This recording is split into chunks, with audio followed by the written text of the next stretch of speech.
24 કલાકમાં રાજ્યના 15 તાલુકામાં 2 થી 4 ઇંચ વરસાદ, સૌથી વધુ આહવામાં 4 ઇંચ તો ગીર સોમનાથ અને અમરેલીમાં પણ લાંબા વિરામ બાદ મેઘમહેર.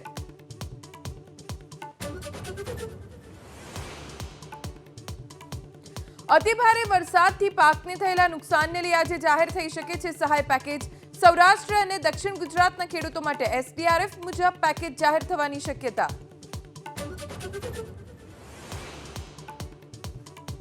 વિધાનસભા સત્ર પહેલા 10 વાગે ભાજપના ધારાસભ્યોના દળની બેઠક. રજૂ થનારા વિધેયકોને લઈ અપાશે માર્ગદર્શન, તો સરકારને ઘેરવા કોંગ્રેસ પણ બનાવશે રણનીતિ.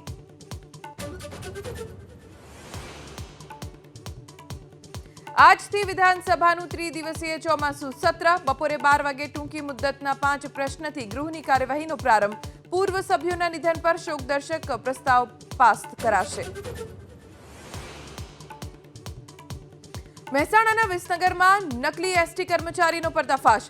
ધવલ સોની નામનો શખ્સ પોલીસના હવાલે, તો સચિવની ઓળખ આપનાર રાકેશ પટેલ ફરાર.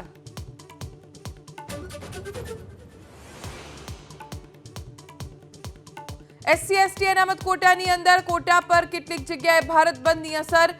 બિહારના જહાનાબાદમાં પ્રદર્શનકારીઓ સાથે પોલીસની ધક્કામુક્કી.